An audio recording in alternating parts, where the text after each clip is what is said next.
Greetings, Parish Orphans and Retrogrades. Today is the 11th of December, and a really fascinating article is up today on 1 Peter 5 called Pope Francis, How Much Lower Can We Sink? And it has been authored by the author of The Dictator Pope, Henry Sire, and it effectually functions as an update on that excellent book that we got those many years ago, 7 years ago by my count. Excellent book by all measures and by all accounts. Very well researched book by Henry Sire, who originally published the book pseudonymously. And let me tell you, the article up on 1 Peter 5 is a banger. It's a bombshell. Really important as a character. It doesn't demonstrate this heresy or that heresy by Pope Francis. I think Rules for Retrogrades has done that especially effectively over the last few months, October, November, December. But it does show the character of Francis and his fundamentally political nature. I don't mean in the Aristotelian sense. We're all fundamentally political human beings because we must live one with the other. To live alone, as Aristotle said, one must be either a beast or a god. It's not what I'm talking about. I mean, in the pejorative sense, Francis is a fundamentally politically motivated man. And I'm going to just go through and paragraph by paragraph read you this excellent article up on 1 Peter 5 by Henry Sire. Henry Sire himself says, look, this is sort of like a 7 years later update on the book Dictator Pope. Lots of stuff I didn't know even when I researched and wrote the book. Really important for all the young Catholics who have come in the church in the last 7 years. I interact with a lot of you on Twitter who simply don't know the backstory on Francis. They don't know how much water is under that bridge. 1 Peter 5, by the way, was instrumental, even more than LifeSite, News, or Crisis Magazine, in exposing the early Francis pontificate's burgeoning evils. And its golden days, you've heard me say, were those days in late 14, 15, 16, even into 2017, when it was run by Steve Skojec. I'll be forever grateful to Steve for his good work on 1 Peter 5. It was just my everyday go-to. I might look at Crisis, I might look at LifeSite. Nowadays, I look at LifeSite pretty much every day. And back then, I even went to Church Militant, but 1 Peter 5 was my daily. LifeSite's become my daily check, but man, I really appreciate early 1 Peter 5. And you've heard me take issue, Parish Orphans and Retrogrades, with the controlled oppositional feel of 1 Peter 5, Crisis, their editors, on the feminism issue. But, still good checks, Crisis and 1 Peter 5, still good places to go check with when you want something on the Catholic Church. It's not the glory days of everyday updates in the early Francis pontificate that 1 Peter 5 once was, but still a good check. And this article is proof of concept. So I do still, even though I have some significant disagreements with the editors of Crisis and 1 Peter 5 on the foremost cultural issue of our day, feminism, absconding fathers, I really do think they've acted as controlled opposition on that issue. Really dangerous, negative stuff. On Catholic stuff, particularly Francis stuff, they're second to none. It's the holidays. We're in the middle of Advent. This Sunday will be Gaudete Sunday, the pink candle on your wreath, reminding you it's not the same penitential season that that Lent is. Advent is penitential, but mostly joyous. According to this, I would ask you at the end of the year, with the holidays coming up, consider supporting this channel. First off, you have to like the video that you're watching. Most of you aren't yet subscribed. Please go subscribe and click the notification bell, but also consider giving to this channel $5 or $10 a month, $20 a month if you can. That's on Locals and Subscribestar, no longer Patreon, because again, we get canceled anywhere we go. Look, there's a lot of other Catholic channels out there. Many of them follow the news cycle. Pretty much most of them are giving you Big Macs at McDonald's to quote my friend. This is a chop house. We don't follow all the biggest stories by popularity. On Rules for Retrogrades, I go where the truth is. A lot of times this will be a big current event. If Pope Francis says or does something newly heretical, I'll be all over it, and it'll be relatively quick turnaround time. But unlike those other, maybe bigger channels, serving Big Macs, slanging Coca-Cola products, it's Chop House Prime Rib here on Rules for Retrogrades. And all the people that already are here and have been here for a while and know and support us, they already know it, and that's why they're here. Locals and Subscribe Stars, how you can support this channel at the end of the year. We have amazing projects coming out in 2024. By far, my biggest yet. They will rock you to your core when you learn we're weeks away from announcing a couple of the projects we have in the works, in the offing. And if you want to support me, the man, has nothing to do with the channel, a donation on timothyjgordon.com. Thank you very much. If you want to support yourself, go to realestateforlife.org.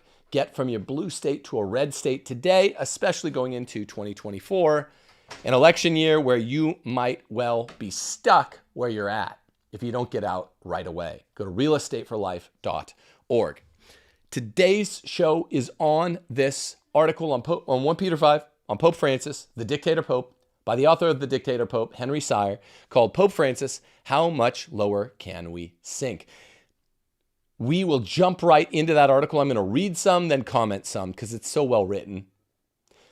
In 1 minute, the last thing I have to tell you is, tomorrow night, an extra special collaboration show on this channel, a big collaboration between Steph, who will be hosting, and Rach for the Patriarchy, Rachel Wilson.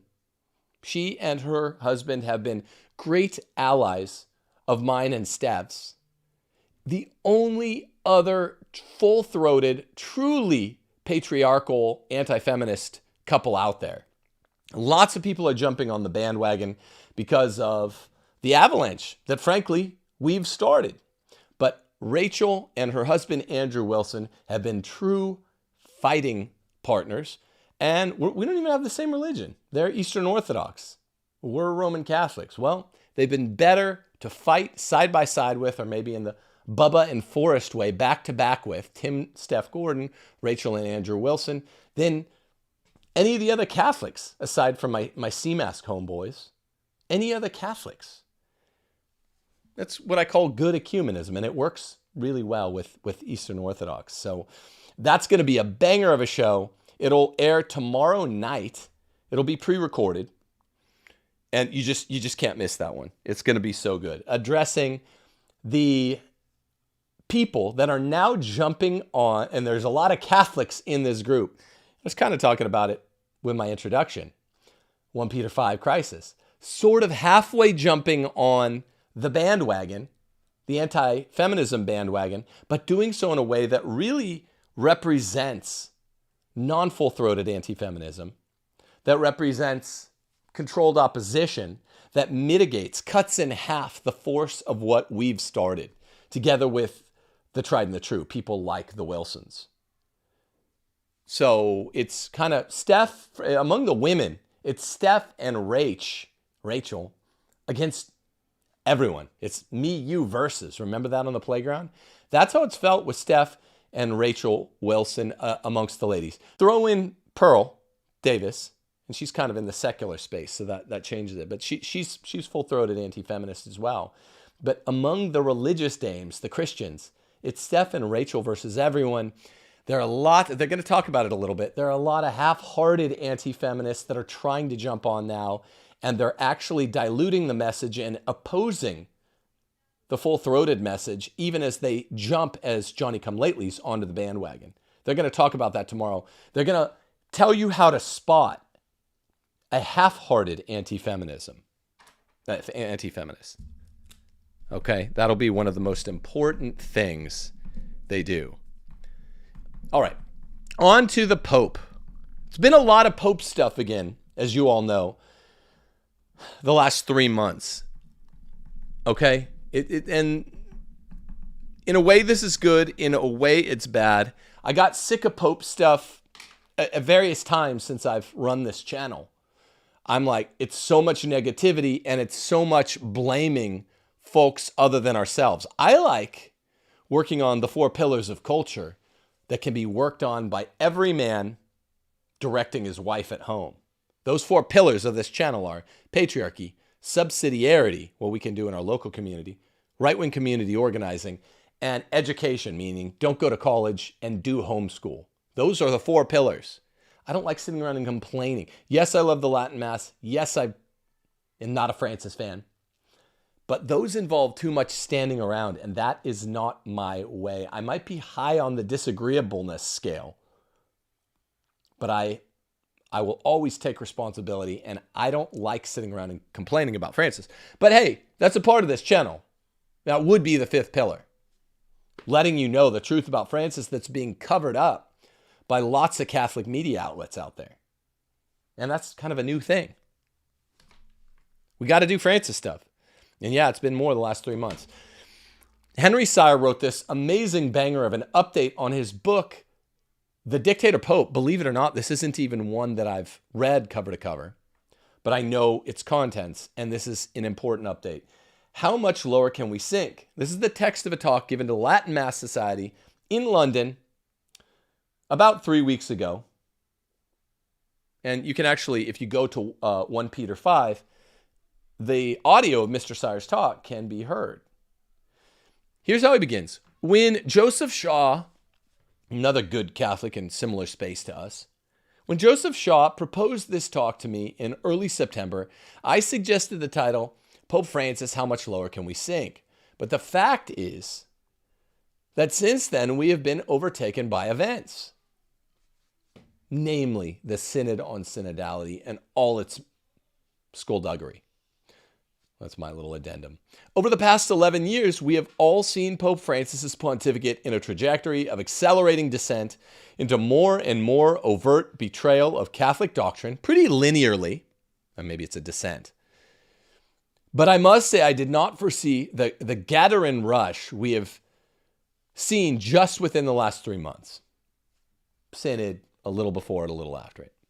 If we want to access the very grave events that are happening around us, we need to try and understand the man we are now looking at sitting on the throne of Peter. So before I comment on recent developments, I would like to add some details to the picture of Pope Francis, which I gave in my book, The Dictator Pope, which was first published 6 years ago. Sorry, I thought it was 2016. It's 2017.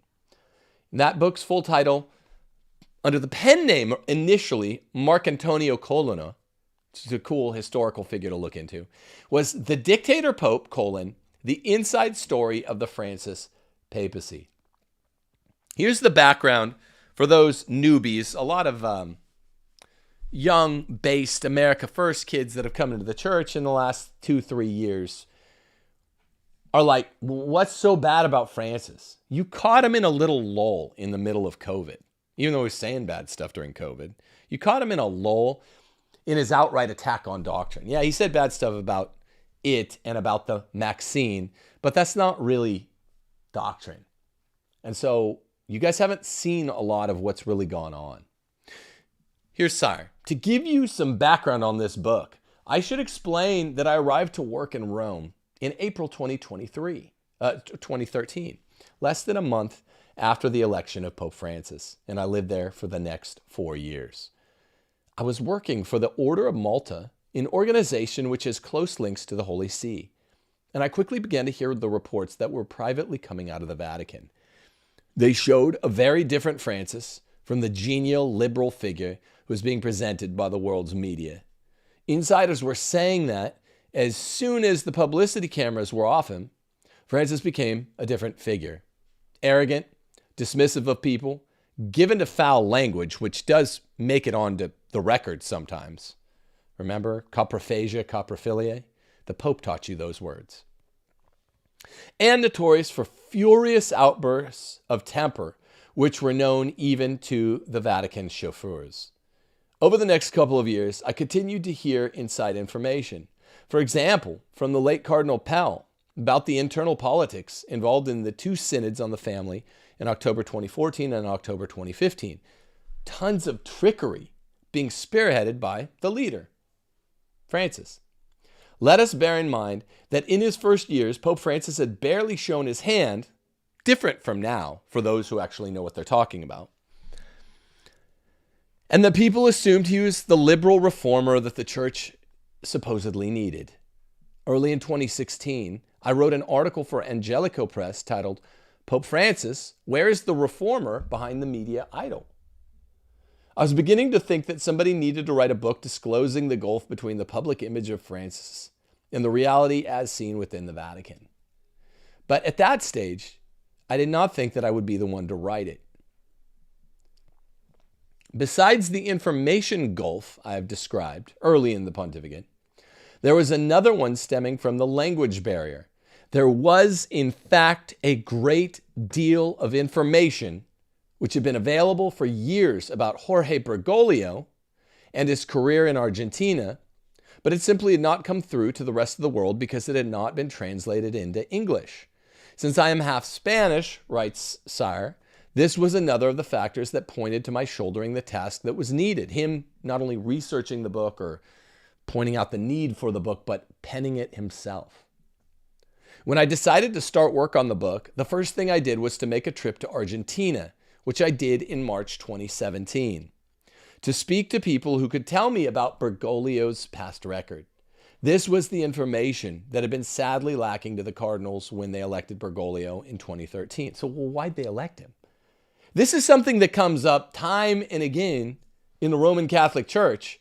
You'll hear the J2P2s, the people that they love John Paul II. He's the only pope ever who should be called Pope St. John Paul II. You never hear them say that about Pius X. A far better man, a far better pope. People go call him Pius X. The people that love him call him Pius X. He's a saint.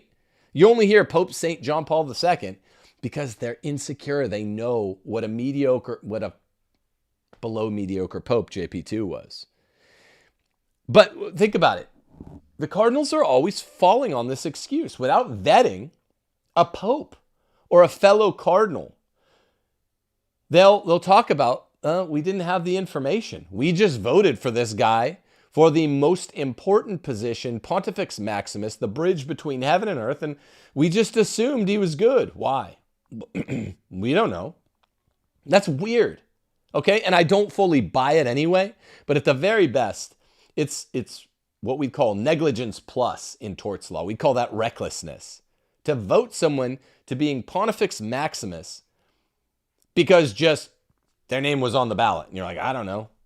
How you vote for a local municipal proposition, a special referendum on the ballot. You're like, I don't know this one. I just filled out yes. Don't do that for Pope. Okay? You guys are fed well, you cardinals, and you have basically two jobs. One of them is electing popes. You get to be fed well and take as much time as you need to go find the right guy that the Holy Spirit's directing you toward. Don't vote for a guy you don't know. It's a similar thing, but slightly more understandable in the second case to the following. All of JP2's bad episcopal and cardinalate appointments. Dude, take a little time. There are only a few thousand bishops in the world. Take a little time. Do your research. You don't have that. It's a very important job, world's most important job, but he's not being worked to the bone 70 hours a week like an immigrant baker in New York, Lochner versus City of New York. You have time. You can do whatever you want. Make some delegations to other people and make sure you get the right bishops and cardinals in place. I'm sick of the excuse. It doesn't work in other jobs in the workplace, right? If you're safety inspector and the machine flies apart and kills a bunch of people, you can't be like, well, I trusted these grunts that work below me. They said it was pretty good. It's like, you got to be on them, man. Okay, so there's lacking information to the Cardinals in 2013. I don't buy it. And a lot of people don't besides, but I continue with Sire's letter. In particular, there was a very revealing book which had been written shortly after the papal election, but unlike the Dictator Pope a couple years later, which had been quickly stamped on and had since become almost unavailable. In 2013, people were idolatrous about Francis. Catholics always run into this papalatry in the mainstream, aside from Pope Benedict. But even the left-wing secular press around the world was idolatrous. They knew he was one of them, not one of us. And they loved him for it. So this first book got stamped on and became unavailable immediately from the first year. The title was El Verdadero Francisco, The Real Francis, by Omar Bello. The author was a public relations executive who had known Bergoglio personally over the past 8 years, having worked for him in a television channel run by the Archdiocese of Buenos Aires. As a professional in the field of public relations, Bello was quick to recognize in Bergoglio a master in self-promotion, which is absolutely true. The only man better at burnishing and self-procuring and, self-primping his own legacy than LeBron James in the world is similar-minded Pope Francis. Men of the left, one of them's a lot smarter than the other, but men of the left who are obsessed with cultivating an image that will sell. To do, I think, untoward things with.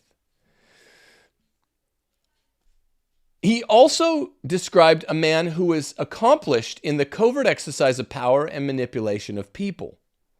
This author in this 2013 book on Francis, the first one that was really effective at telling all about Francis, but which was stamped on and silenced and essentially fell into obscurity, says Sire. For example, Bello tells us in his book 2 stories which were already well known in Buenos Aires. Neither of these are completely shocking, but they do tell you he's not a nice guy.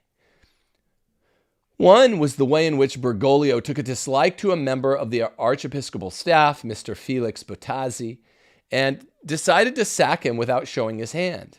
This tells you, at least partly, why does Francis do all of the promotion of Skittles and Transformers and then not take credit for it later? Pope slanders will say, okay, if he's really working to legitimize Skittles and Transformers, why did he say, they act like they can't understand it. Why does he say that Skittles and Transformers can be from the devil and they're demonic and violate? Yes, he says those things from time to time. But you know what else he does? He literally pushes the agenda harder than anyone in the secular world. He literally makes doctrinal chief, if he can, the most pro-Skittles Transformers bishop in the church, Heiner Wilmer. Vote with your feet. Not with your mouth. Actions speak louder than words. Show us, don't tell us. Pick your cliche. It's part of who Francis is. He'll hate a guy and sack him, but then be really nice to him. Listen to the story. It proves to you he's capable of this kind of two-facedness. This is the word you don't hear very often. Francis is very two-faced, even though he's one-minded. He's a single-minded, Sankt Gallen, strong leftist, bent upon who knows what, basically destroying the church doctrinally. But he's two-faced in order to accomplish his one goal. The aggrieved ex-employee sought an interview with Bergoglio, who affected ignorance. I knew nothing about it, my son. What did they sack you for? Who did it? Mr. Bottazzi did not get his job back, but the Archbishop presented him with a new car, and he went away convinced that Bergoglio was a saint, dominated by a circle of malicious subordinates. Sounds like something you hear about a lot of the popes. You hear this excuse, like I already adverted to, about JP2. Who knows what they're really playing with? Playing at. The other story that Bello repeats is a Buenos Aires priest on the diocesan staff who sought psychiatric help. Exhausted by the merry dance that he and his colleagues were being led by the archbishop. After listening to his woes, the psychiatrist said to him, I can't treat you. To solve your problems, I would need to treat your archbishop. This is a telling story, and it's more insinuative than fact-filled, aside from the one fact that the psychiatrist said this about Bergoglio. I wish Sire would have given us a few more details, even if he only had scant amount of detail. These and other revelations were made shortly after Bergoglio had been elected Pope. But in fact, there had been revealing reports appearing in the Spanish language media even before that.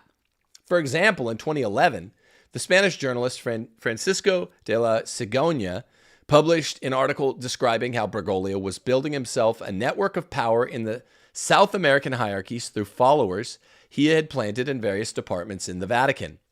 De la Sigona summed up his report with the following words. This is really important.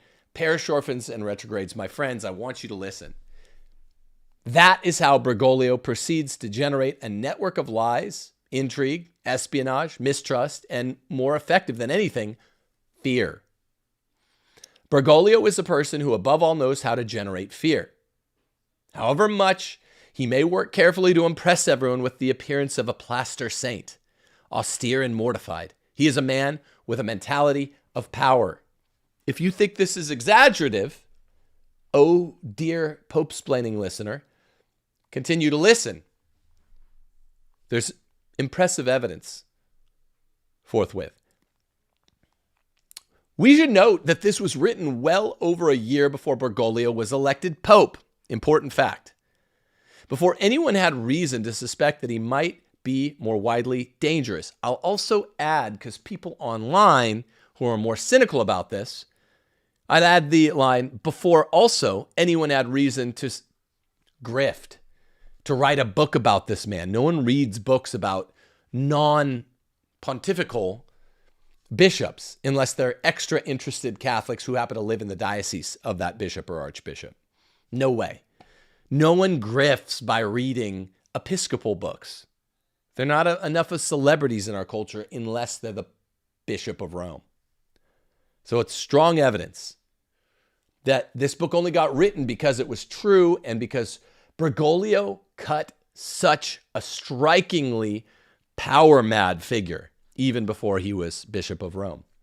Sire continues, when I started my book, I always need more elbow space. When I started my book, I set myself the objective of transmitting Spanish language reporting of this sort to the English-speaking world. But there was another piece of evidence whose non-emergence had not been due to the language barrier. While I was living in Rome, I began to hear from journalists of a document called the Kolvenbach Report. This is very, very important. Stick it in your mind, the Kolvenbach Report, which several of them had been trying to track down without success. It was the report that Father Kolvenbach, the general of the Jesuits, had written back in 1991. The Italian stallion here was 10 years old. When it was, yeah, I'm not Rocky. I just thought I'd say it that way. Had written back in 1991 when it had been proposed to make Father Bergoglio, then, an auxiliary bishop in Buenos Aires. And it was rumored to be distinctly unfavorable. This is the man's real character profile. You hear people do it about me or my wife or other lay Catholics all the time. You hear some background on Father James Martin, S.J., the naughty pet. You hear it about some of the bishops who are less popular. How about the Bishop of Rome? This is real documentary history. The Kolvenbach Report. The Kolvenbach Report. The Kolvenbach Report. Very important. A copy of the report had been kept in the archive of the Jesuit General Curia in Rome, but it swiftly disappeared as soon as Bergoglio was elected Pope. In the course of my research, I discovered that at least one copy of the report existed in private hands, but its owner could not bring himself to share it with me for the purpose of publication. The nearest I was able to get to it was through a priest who had read it before it disappeared from the Jesuit archive. And he gave me the gist of it as follows. Ready for this? It's rather important. Father Kolvenbach accused Bergoglio of lack of psychological balance. Check. Deviousness. Check, check. disobedience cloaked under a mask of humility, check, check, check, and habitual use of vulgar language. Remember, Pope Francis, in his 4th year of his pontificate, said something about his enemies that he had called his enemies publicly when he was Archbishop of Buenos Aires. In English, shit eaters and also shit lovers. It's literally what he called them. Coprophiliacs and coprophagiacs. Shit eater and shit lover. This is from the Holy Father. Okay? So that list, again, constitutes the following qualities of Bergoglio: a lack of psychological balance, deviousness, disobedience cloaked under a mask of humility, habitual use of vulgar language. One more time again. Lack of psychological balance. This is in 1991. Deviousness, disobedience cloaked under a mask of humility, habitual use of vulgar language. Parish Orphans of Retrogrades, 1991. Before anyone had reason to grift about Pope Francis, saw a psychological report being drafted with these 4 qualities that well qualify the last nearly 11 years now from the Vicar of Christ, the Bishop of Rome, the 266th Peter. If you told me that psychotherapy, which isn't my favorite study, I kind of think it's a sham, a psychotherapist had said, well, younger Bergoglio, early in his career, should be kept away from power because he has a lack of psychological balance, he's devious, he has disobedience cloaked under a mask of humility, and habitual use of vulgar language. I would tell you, that's a good psychotherapist. This is 32 years old, 22, 21 years before he would ever be Pope. Kolvenbach also pointed out, with a view to his suitability as a bishop, that Bergoglio had shown himself a divisive figure while provincial of the Jesuits in Argentina. After 11 years of the Francis pontificate, we could fairly say that Father Kolvenbach had got him completely right. Yes. Thank you, Henry Sire. If you hear this, I admire your work and thank you. Another key to Bergoglio's mode of acting is the political background of Argentina. Now, you've heard me refer to this more obliquely in words like the Peronist Pope several times on this channel, and I've never really done a full expose on who Juan Perón was. Who was Perón? Juan. Sire's going to tell us. It's so alien, Argentinian politics, to the Anglo-Saxon understanding that Sire's going to develop it for you with a little backstory.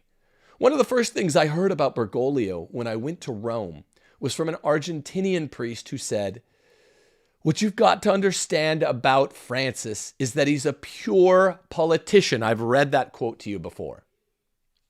But there's more. At the time, I did not grasp the bearing of this.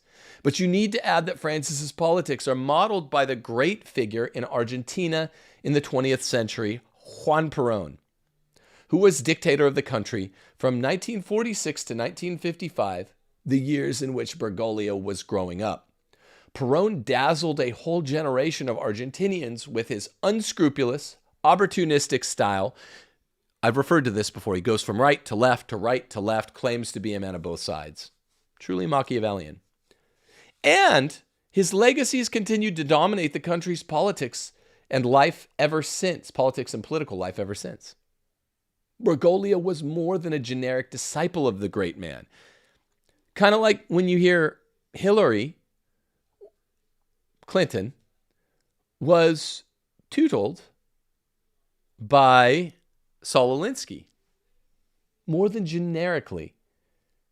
She sat at his knee and learned some.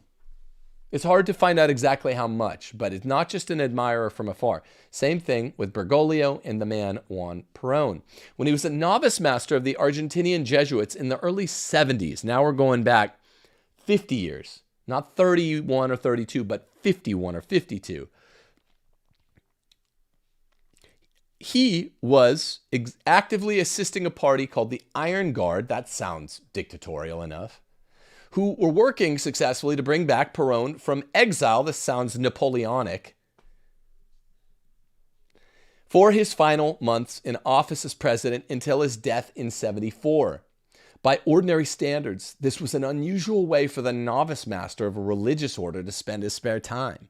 But it illustrates the comment that was made to me by one Argentinian who had been a pupil of the young Bergoglio when he taught at a Jesuit school in the 60s. On the strength of a lifetime's personal knowledge, he described Bergoglio to me as un enfermo del poder, a man for whom power is a mania or a sickness. Maybe this guy who's known Bergoglio his whole life is a grifter. Yeah, maybe. Maybe everyone that knows anything about the man's Argentinian theology or politics say power is a sickness and an obsession with this man, and he learned two-faced politics. One hand washes the other from Juan Perón, who had a very distinct calling card, like the Wet Bandits from Home Alone, right? That's a calling card. Francis is Peronist.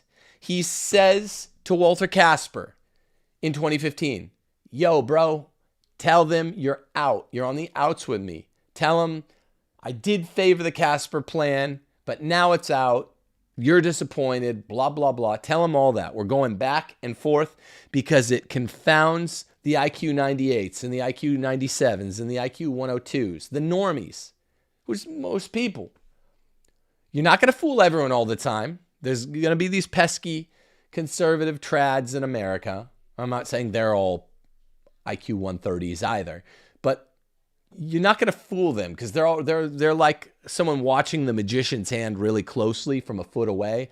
They'll be able to see what we're doing, but we're just trying to win the 85 to 90%.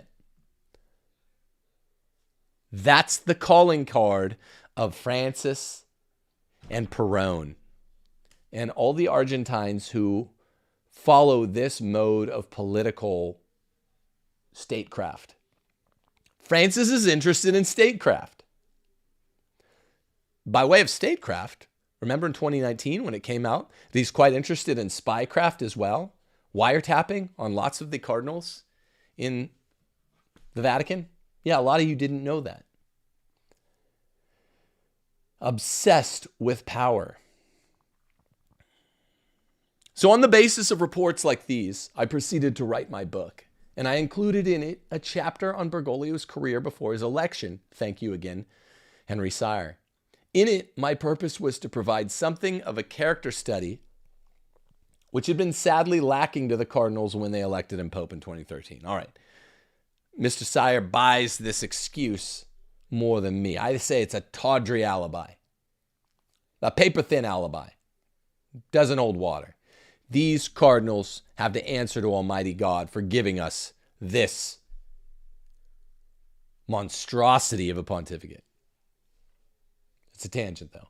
Since publication, however, I have discovered a great deal of new information which shows that, in fact, things were far, far worse than I imagined, says Henry Sire, not a man prone to exaggeration. The first revelation has been about the financial malpractice involved in Bergoglio's government of the Archdiocese of Buenos Aires. I mentioned earlier the article by Francisco de la Cigoña about the network of power that Cardinal Bergoglio built up in the Vatican. But we need to add that that network was made possible by the deployment of large sums of money. The background to this was the near bankruptcy that had incurred by the Holy See in the 80s and 90s by the criminal activities of its financial managers, Archbishop Paul Marcinkus, who was a mobster, worked with the mob. Famous case. And his less well-known but equally corrupt successor, Donato de Bonis. In these conditions, The ability to transfer large sums to the Vatican coffers would give a churchman enormous influence.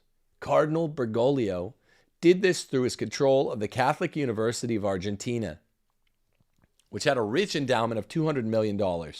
Specifically between 2005 and 2011, during the Benedict pontificate, interestingly enough, when they seemed to know, the St. Gallen group, knew that they were going to be able to get Bergoglio into the pontificate sometime in years immediately following 2010. So for these 6 years, he's kind of getting ready, Francis is. He's sweetening the pot, splashing the pot as young Cardinal Archbishop. Some $40 million were transferred in these 6 years between 2005 and 11 from the University of Argentina to the Vatican in a transaction which was supposed to be a deposit, but which the Vatican Bank promptly proceeded to treat as a donation. Big trouble if you do this with the IRS. Not until a year or two ago has this misappropriation begun to be rectified. This, however, is only the tip of the iceberg of huge financial corruption in the Archdiocese of Buenos Aires, which has been kept secret, all those known to the Vatican from an early date. Okay, he's going to say 2009. So why'd you elect him? Unless more of the cardinals are intensely weak or corrupt. You can't say lack of scienter, lack of knowledge, which always spells less or at least attenuated culpability. You can't say that if you're telling us, Mr. Sire, who I admire, his article's fire. You can't tell me, well, they didn't have enough info, but what you're about to say in the following sentence. In 2009, that is, 11 years into Cardinal Bergoglio's rule as Archbishop, Pope Benedict ordered a secret visitation of the Archdiocese by a Monsignor who was sent there ostensibly as a diplomatic member of the Papal Nunciature, and he uncovered grave irregularities, including money laundering and mafia links. Oh, no big deal. To be fair, these malpractices dated from before Bergoglio's appointment as Archbishop in 98, which is important, but they were remaining unreformed owing to Bergoglio's habitual policy of cover-up and protection of the guilty. It is said that the information that the papal investigator gained during his visit has given him hold over the Pope and enabled him to pursue a well-protected Vatican career despite the enmity of popular and powerful figures. Okay, so the archdiocese that Cardinal Bergoglio headed was steeped in financial wrongdoing, and it goes back to the 90s. Now, I want to jump to... There's some other important bad stuff that happens financially under his watch, but you get the picture. There's a lot of that. Go read the article on 1 Peter 5 yourself. I'm going to jump forward a few paragraphs. These cases display a pattern of moral cynicism. Moral cynicism. Let me try that again. Moral cynicism and clerical cronyism, which Bergoglio has shown behind the scenes. While he presented the public an image of a reformer, the most blatant examples of it relate to his record as protector of clerical sex abusers. He's the worst pope ever at clerical sex abuse protection. One case is that of the Buenos Aires priest, Ruben Pardo. Nomen est omen, right? Who gets pardoned. Who was reported for sexually abusing a 15-year-old boy. The mother of the boy had great difficulty in getting the archdiocese to admit the case. She complained that Cardinal Bergoglio was protecting the guilty priest, that he gave him lodging in a diocesan residence, and that when she tried to speak to the cardinal at the archiepiscopal residence, he had her ejected by the security staff. Sound like Pope Francis re-enabling Cardinal Theodore McCarrick and then covering up for him? Yes. The priest was finally convicted by the civil courts and shortly afterwards died of AIDS. And a Buenos Aires court obliged the Catholic Church to pay the family compensation for what they had suffered. The mother's opinion of Bergoglio's claim to be cracking down on such crimes was Bergoglio's commitment is just talk. That's a nice way of saying it. I would have called it out harder. Another well-known case was that of Father Julio Grassi. I know this one.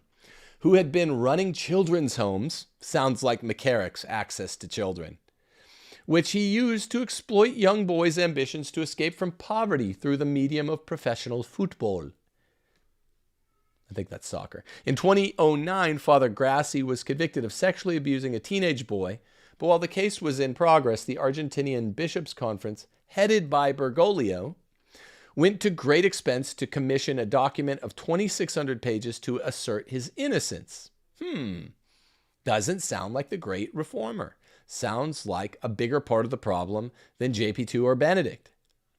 The report was condemned by the Argentinian court as a gross attempt to interfere with justice and to prejudice the judicial hearing. This is almost directly Bergoglio's doing. It had his fingerprints all over it as the boss and the undersigner.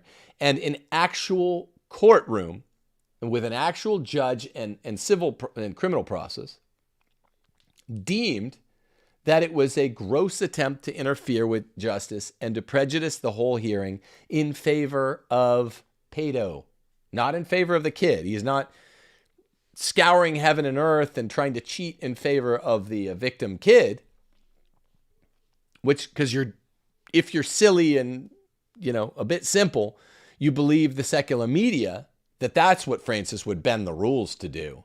No, you're brainwashed if you believe any of that.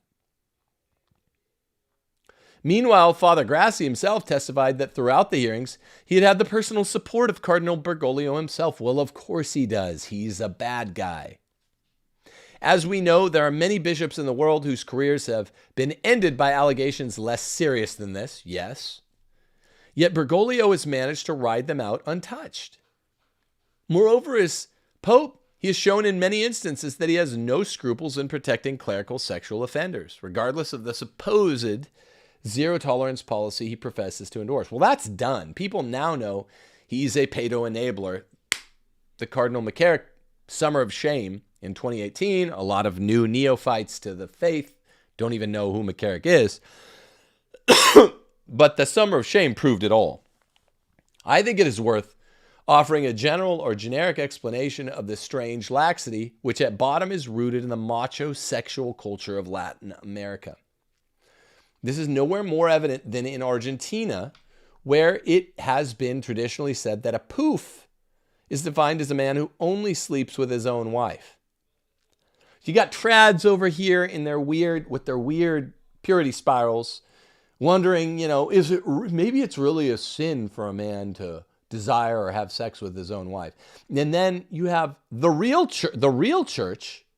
I studied at the Greg with Latin American priests all telling me this is true. A poof is basically a fruitcake guy, layman, who only has sex with his wife. And I'm like, they're making fun of this guy. And you got the trads in La La Land wondering, is it really, should you have like separate bedrooms from your wife lest you mortal sin?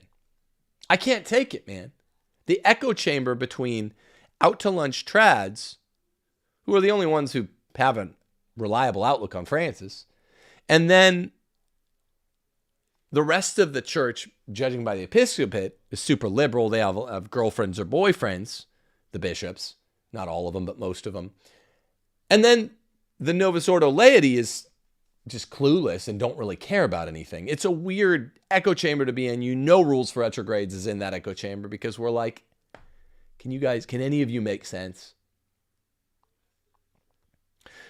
This culture contaminates the clergy themselves. Very often among these Latin Americans, and indeed among the Italians and others, there is an inclination to treat the less tolerant view of sexual wrongdoing as a manifestation of Anglo-Saxon Puritanism, particularly North Americano Puritanism, a favorite term of younger Francis. He doesn't say it as much now, but he hates North Americans. It's a race thing. I don't know, an inferiority complex thing. But Francis is genetically Italian. You think he's South American, right? That would, because he's from South America, but both his parents are Italian expats. With this attitude, the sexual corruption that has been rampant in the Church and the Vatican has little hope of being reformed, and in fact has grown far worse than under the present Pope. The facts I've just mentioned have been published in various articles or in some cases discovered by me, Henry Sire, in the last 5 or 6 years. And my comment on them is as follows.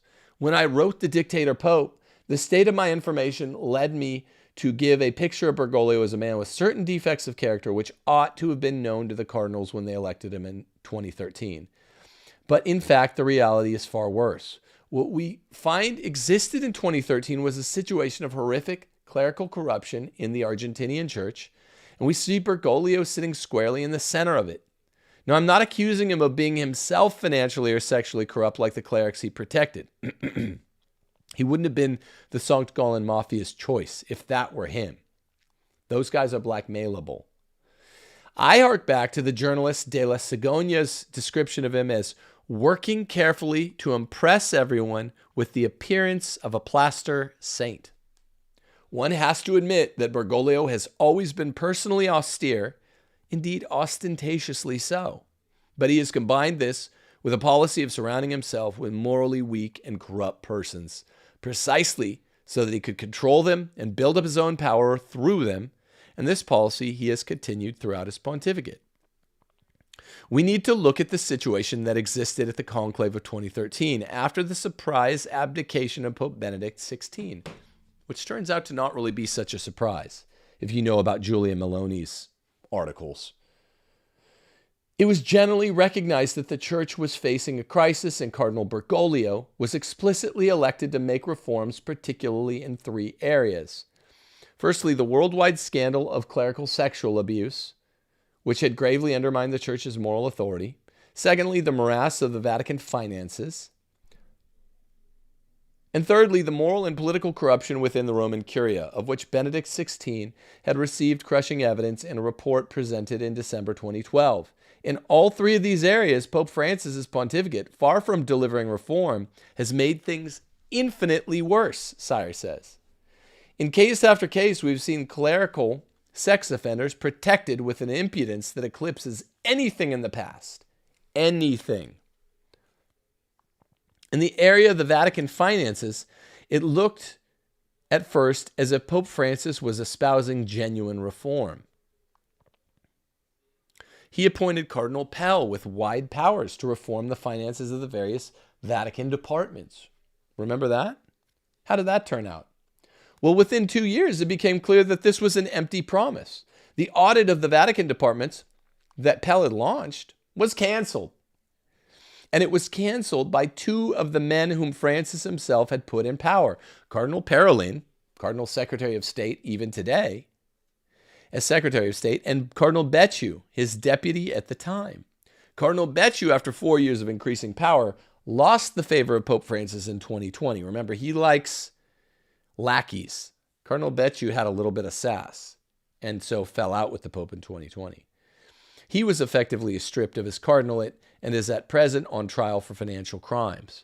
Back in 2017, Parolin and Becciu, between them, ordered a stoppage of Cardinal Pell's financial reform. That was likely from Pope Francis, that order of a stoppage. In a series of incidents which illustrate the regime of lawless dictatorship which now prevails in the Vatican. One of them was the treatment of the layman Libero Milone, who had been appointed general auditor of the Vatican 2 years earlier to carry out the financial reform. I know this story. In 2017, he was sacked in circumstances suggestive of a fascist state, with the Vatican police breaking into his computers and confiscating them, while he was given an ultimatum there and then to resign or be arrested. As part of the explanation, again, think Perón. Think Juan Perón. As part of the explanation for this treatment, Cardinal Becciu complained that Mr. Milone had been spying on his superiors. Now imagine the pluck of this statement. In other words, that he was doing his job that he'd been appointed to do, which was more or less spy on your superiors. You're a internal affairs officer. Think The Departed. If you've seen that movie, that's your job, is to keep an eye on your maybe corrupt superiors. You can't get fired for doing your job. unless up is down in the Vatican of Pope Francis. The most notorious aspect of this clampdown was the way Cardinal Pell was got rid of. In 2017, he had to return to Australia to face historic charges of sexual abuse, for which he was sentenced to prison until his conviction was quashed on appeal 3 years later. By that time, it was too late for him to resume his post at the Vatican. There's every reason to believe that the Australian prosecution was instigated and assisted by figures in the Vatican as a means of stopping his reform. I was skeptical about this at first. I always think the worst, particularly a cardinal or an archbishop that have these kinds of accusations. I was skeptical. I remember telling Pat Coffin, I don't buy it. He's probably guilty. But it turned out true, and he got acquitted later. Cardinal Becciu has been specifically named as the agent of this policy. Repeat, Cardinal Becciu has later been specifically named as the agent of this policy, which proves a number of things at once. That's kind of a throwaway line. Francis at the time had Becciu and who was, I just drew a blank. Oh, and Paroline. Okay, so Becciu and Paroline are the guys that Francis is like, we're going to clean up the Vatican's finances, get Cardinal Pell to do an audit, but undo it shortly thereafter. And then he told Becciu, likely, get Pell in this phony trouble. I mean, this is a real gangster that we have as Pope right now, assuming he's Pope. Get Pell in trouble. He's an innocent man on pedo charges back in Australia, which will get him thrown in prison, and did for 3 years. Stop the audit of the Vatican finances. Everyone will just remember that I started it. Normies don't remember if you start what you finish. This is how legitimate grifters work. So it's proof. Becciu stopped on probable orders from Francis the Vatican audit, and he had Pell essentially thrown in prison for 3 years to do it. And Francis could say, hey, I started an audit. I did my best, guys. An even more scandalous appointment for different reasons was that of South American Archbishop Peña Parra, I've heard this story, who stepped into the shoes of Cardinal Becciu as deputy to the Secretary of State in 2018, the second in charge Secretary of State underneath Paroline. Peña is a man who, as a student, was dismissed from his first seminary as morally suspect, and he is said to have made his career under the cover of a circle of lavender Skittles clergy who protected and advanced him. It has been alleged that he fled his native Venezuela to take refuge in Rome after a serious incident which incurred the intervention of the Venezuelan police. This background has been no obstacle to Peña's becoming the second most powerful man in the Secretariat of State, the position that he still holds today. He's just one example of the circle of unsavory Latin Americans, who have been promoted to the top of the church under the present Pope. This is what they all told me when I was at the Greg. The school from around the world which draws everybody who's going to be powerful. They go to the Greg, the Jesuit Pontifical University in Rome, where I got my licentiate. And all the Latin Americans told me, you're a poof if you only sleep with your wife, and a bunch of the priests have girlfriends or boyfriends, and same thing with the bishops. I kind of already knew that much. It's partly a Latin American church problem. Sleazy kind of mobster Juan Perón types like Francis, who brought this sleazy third world country way of life into the Vatican. And so it goes on with one scandalous appointment after another, which plunged the moral reform of the Curia even further into the realm of impossibility. Yet the world's media, which so savagely attacked Benedict XVI at every opportunity, have remained silent in the face of scandals which would have destroyed any other papacy. I'm not talking there have been 5 of these crises which would have destroyed any other papacy. There have been 50, 75, It is an embarrassment of riches when one looks to the simple question, has Francis had any PR crises where he was actually guilty and turned out to be so that would have destroyed any other pontificate? He's a protected man. Protect this man at all costs. The world's left. Obama, who seems to have had something to do with the conclave of 2013. Obama, the Clintons, the Podestas. I don't know. Could it be Epstein's? I'm just asking questions with the latter part. They will protect their man at all cost. He is the point man in many ways for the globalist agenda. So he has not had one crisis that would have wrecked any other pontificate in the history of the church. He's had dozens of them. And I mean 7, 8, 9 dozens, more than just 2. You can say dozens and it means 20 or 30. 7 dozen, 8 dozen, 9 dozen things like this would have wrecked any other pope. He's a protected man. Why? Because we have Agenda 2030 on the books, which he's constantly stumping for. Because we have a plan going into the middle years of the 2020s. Late 2020s are supposed to be, we're supposed to be all clear for Agenda 2030. You have nothing and you'll be happy. Do you think maybe the beer bug had something to do with it? Well, one of its architects, Klaus Schwab, says it has. And the WEF, Schwab's enterprise, is very, very close with Bergoglio and seems to have been for a long time. Here's Sire. That's my commentary. Here's Sire. The reason is simple, that Pope Francis gives them exactly what they want. I think he's one of them and has been for decades. They are looking for a pope who will weaken the church and bend it to their own secularizing agenda, and that is exactly what Pope Francis is giving them. This, therefore, is the key to the question. What exactly is Francis about in his pontificate? From the first, the gallery to which he has been playing has been the secular media, together with the woke intellectual and political establishment. And for their sake, he espouses every fashionable secular cause, I think for his own sake as well, to the detriment of actual Catholic teaching. His words and actions have been calculated exclusively to win the approval of the world, and he has succeeded entirely. So entirely that he can afford to ignore any other constituency. He's untouchable. And to get away with a clerical cronyism and corruption for which the media would have savaged him if it had come from a conservative pope. A corollary of this is his drive against tradition.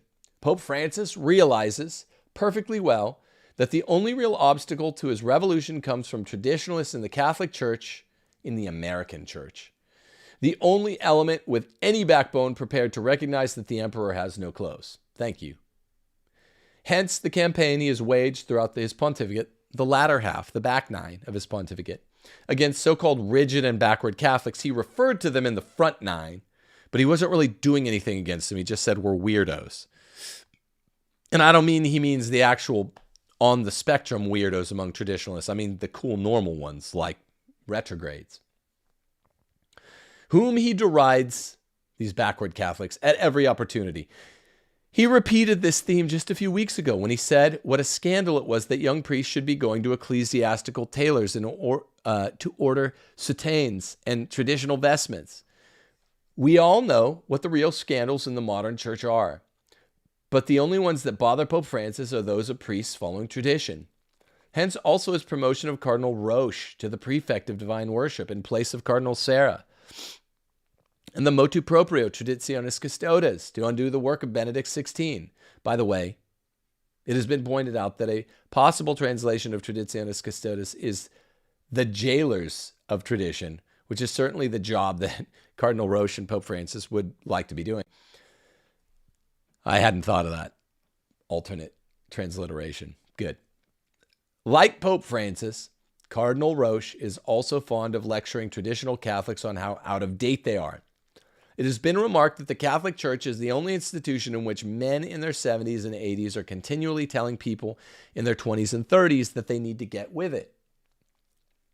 It suits Pope Francis to pretend that Catholic traditionalism is a matter of priests liking to wear cassocks and to use incense in church. but he knows very well that it is a matter of doctrine, of the deposit of faith, which his love for which got Strickland fired, of the perennial philosophy of the church, of the treasure of spirituality. And that is why it is an unbreakable obstacle to a pope who tries to lead the church into the paths of modern secularism. Before I close, writes Sire, I ought to comment on the situation in which we find ourselves now. Thank you. I said at the beginning, the events of the past 3 months have taken by surprise even those who had no illusions about the present regime, including me. That October Synod was more extreme with all the dubia, which were published 1 and 4 days right before it, than even I suspected. I thought I was being exaggerative, and it was so much more extreme. And then at the end of the Synod, you had know-nothing normies saying, well, that didn't have much at all. It's unbelievable what a sea of intransigence and incoherence and misunderstanding there is between the normies, particularly younger ones, and the evilness of this pontificate. October was unbelievable, far surpassing even my voluminous expectations for the evil that the Synod would produce. And it surpassed even that. I'll return to him. The downward spiral is accelerated to an extent that I, for one, did not foresee. What we have seen in the past 3 months is the scandals of Pope Francis's papacy in their most concentrated form. I'll begin with the scandal of clerical sexual abuse and cover-up, of which the most blatant example has been very much in the news. This was the case, very much, which I'm sure you've all heard of the Jesuit Father Rupnik, who's been accused of sexual abuse of the most horrendous kind inflicted on religious sisters of whom he was supposed to be the spiritual director. The abuse included appalling sacrilegious elements, which I will not go into, and it had been going on for decades. Yet the Jesuits failed to do anything about it. You probably heard about this. Earlier this year, they decided belatedly that they had better be without Father Rupnik and expelled him from the society. Yet the protection of him continued on the part of the Vatican. Father Rupnik has been found guilty of the serious canonical crime of absolving one of his sexual partners in the confessional. Whew, that's a big deal, specially written about. And had incurred the automatic penalty of excommunication. Special hellfire. But the excommunication had been lifted within a month. Not only that, but at precisely that time, Father Rupnik was invited to preach a retreat within the Vatican itself. Think of Strickland. Think of Burke. Think of Cardinal Mueller. Think of George Gonswine. Decent to very good men within the church with nothing like this on their record, those four. And think of how they were treated. Attempts to bring this priest to ecclesiastical trial were impeded by the fact that his offenses fell under the statute of limitations. This can be lifted in appropriate cases, but Pope Francis failed to do so.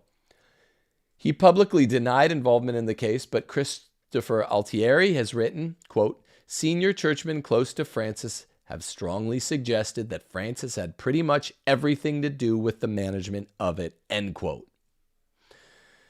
Father Rupnik is in fact typical of the immoral clerical cronies whom Francis has been consistently protecting throughout his pontificate and before it. By the middle of this year, the Rupnik cover was reaching its peak. There were figures such as the fellow Jesuit Cardinal Ladaria, the prefect of the Doctrine of the Faith, who wanted Father Rupnik to be fully published. He also wanted to say no to SS unions. Francis wanted to say yes to SS unions and, of course, not to punish Rupnik. And that is said to have been the reason, or one of the reasons, being notoriously disinvited to the recent Synod on Synodality of Ladaria. Also, he was demoted. Vatican forces were even trying to get Father Rupnik's earlier excommunication quashed as irregular. Finally, a public outcry was provoked, firstly when a report by the Vatican's own Commission for the Protection of Minors criticized the laxity being shown, and secondly, when it was revealed that Father Rupnik, in spite of his expulsion from the Jesuits and the accusations still hanging over him, had been newly incarnated in the Diocese of Koper. In late October, the Vatican finally issued an announcement that defects in the handling of Rapnick's case had been brought to the Pope's notice, and he decided to waive the statute of limitations so as to allow him to stand trial. On this, Christopher Altieri has commented, quote, "Implausibly timed and preposterously explained, this announcement only gives further confirmation that responsibility, accountability, transparency are transparently cynical bromides. The act of raw power shows that rule of law in the church is a farce," end quote. What are the other papal acts we have been assailed with in the last weeks? We have had the apostolic exhortation, Laudate Deum, on the so-called climate crisis, in which, as somebody has remarked, Pope Francis has gone full Greta Thunberg. The exhortation declares, quote, "It is no longer possible to disbelieve the primarily human cause of climate change," end quote. Not true. So many other articles of Christian belief have been shaken, but let us be glad that Pope Francis still upholds one dogma of unquestionable faith. Then there have been the further moral scandals we have seen. The fact that, for example, Cardinal Ricard of France has been allowed to keep his cardinalate, in spite of having admitted molesting a 14-year-old girl years ago. Or that Pope Francis has yet again, in the case of Bishop Gisana of Sicily, defended a bishop accused of protecting sexual abusers and has denigrated his accusers. All this is shocking, but what we need to look at is an event of far graver consequence for the church. Thank you, sire. This is the overtly schismatical course of the German synodal way, which is preceded with no attempt by Pope Francis to check it or rebuke it. On the 3rd of November, the Bishop of Speyer, remember the two diets of Speyer from the Reformation, announced that he was authorizing the blessing of SS couples and compiling a list of priests in his diocese willing to perform them. Again, complete silence from Rome. Of course, Francis has said he favors SS unions. He said it in the film in 2020, Francisco. He said it in Buenos Aires when he was Archbishop. Just a few days later came the announcement that Bishop Strickland of Tyler has been dismissed for failing to toe the modernist line. Here we see demonstrated with perfect symmetry the pattern of Pope Francis's pontificate. The heretic is protected and the faithful Catholic bishop is dismissed. Cardinal Mueller has publicly stated Bishop Strickland's dismissal as an abuse of the right of the papacy. An Italian journalist has been prompted to describe this papacy as, quote, the pontificate of purges, and to contrast Francis's practice with his professed slogan of mercy. Peter Kwasniewski has commented, years ago, Henry Sire called Pope Francis the Dictator Pope. Time and again, this evaluation has been vindicated, and never more so than when Pope Francis deposes a bishop without due process, against canon law, and for no imaginable grave wrongdoing. He has combined the I am the tradition mentality of Pope Pius IX with the motto of Juan Perón, to the friend everything, to the enemy not even justice. Serious as all this is, we need to pay more attention to the recently closed Synod on Synodality, because it's the means by which Pope Francis is attempting to institutionalize his revolution. The first comment to make is that all these synods, including the two previous ones on the family, have been managed so as to enable a clique of modernists to advance their program under the pretense of consultative process. To quote an Italian observer, boy, my mouth is dry. I really need this to end. Holy cow. Okay. To quote an Italian observer, the development of the various synods of this pontificate, starting with the one on the family and finishing in resounding fashion with the latest, shows that the rules of the discussions and deliberations prepared before that, with the selection of the participants themselves, have been changed repeatedly so as to silence the obvious rejection on the part of the ecclesiastical majority of the single line of thought which was being attempted to impose on it, and to prevent the emergence within the synod of a line that did not agree with the one predetermined from the top. Really, really evident in the family synods of 2014 and 2015. Nevertheless, when the final report emerged from the synod, we all received a surprise. It proved to be unexpectedly inconclusive. Not me. I told you that was going to happen on September the 29th or 30th. I told you exactly what would happen. I called it to the T. Many of us were puzzled by this for a moment, not me. But we got the explanation from a news revelation that appeared shortly afterwards. This was the disclosure of a plan to change the rules for the papal conclaves so as to introduce the participation of lay people, including women. What this showed us was that the point of the preceding synod had not been the document to emerge from it, which is non-magisterial anyway, but the process itself. It was designed to soften up the church for a revolution in the papal election. I don't think that's the whole cause. I think they're going to do damage in 2024, and not even then, the final document of the 2024 synod, it'll be the post-synodal apostolic exhortation which follows it. So I don't fully agree here. Thus, we had bishops making declarations like, quote, "It will be impossible from now on to hold a synod without lay participation," end quote. If that was so, people would also be demanding a papal election under similar conditions. This news story disclosed that conversations had been in progress for months between the Pope and Cardinal Ghirlanda to change the conclave rules. He's already doing this stuff before he floats it as something you should discuss. It's like in Braveheart when the evil king already dispatched his ships to declare war, even though at the same time he'd dispatched peace talks. The ships of war couldn't be stopped. He's evil. This is Francis. He's evil. Cardinal Ghirlanda, by the way, besides being a Jesuit, is the propounder of an extreme theological view of papal power which makes him the ideal agent to entrench the regime of papal dictatorship. As soon as the story broke, there was a prompt denial from the Vatican, which there always is, half-assed, accompanied by furious efforts within the various dicasteries to find out who had been responsible for the leak. The lesson this showed was that the Vatican found it had lost control of the narrative, as they say nowadays, and had been embarrassed by a revelation which preempted its plans. I think there could be little doubt that the reform, so-called, will go ahead, but I presume that the premature revelation has upset Pope Francis's schedule, not by much. And I also don't think that the changed conclave rules were anything like the main point of the Synod on Synodality. Maybe a side point. So I continues. However, not all the papal news is made by Rome itself. Holy cow, my mouth is dry. I need to finish. One very significant development has come from Argentina in the shape of last Sunday's presidential election and the coming to power of Javier Milei. This is why I read to the end. In the first place, this was directly contrary to the policy of the church, which apparently, on orders from Rome, had been canvassing openly against Milei and urging voters to vote against him. More particularly, Milei is a declared enemy of Pope Francis and has publicly insulted him, while his vice president, Victoria Villarruel, is a traditionalist Catholic. Lacroix has commented on the result.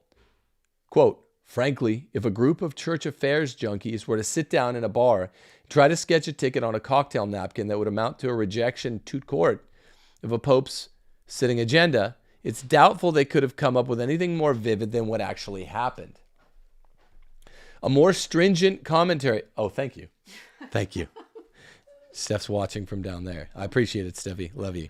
A more stringent commentary has come from an Argentinian political expert, Professor Pereto, who stated in a recent interview that Milei's victory represents a rebuff to Bergoglio and confirms what everybody knows. The Argentinians do not like Pope Francis and don't want him. For years now, when news about Bergoglio has appeared in newspapers and portals, the administrators find themselves obliged to close readers' comments, which are for the most part contemptuous and harsh because they know the man. Anyone that knows Francis and isn't an apparatchik of the left will hate him, the man, not the office. Many people may have thought that the rejection of Bergoglio was widespread, only among those who read and keep informed. It has now been shown that it's present in all social strata, even among the poor. For that very reason, Bergoglio will never come to Argentina. He's never been back. Because his journey would be a failure. It is certain that the majority of the lower clergy, especially the younger priests, are sick of Bergoglio and don't want anything to do with him. a rejection which embraces everything that the Pope does and advocates. This is the view from Argentina, which the rest of the world might be advised to take heed of, as the cardinal electors would have been in 2013.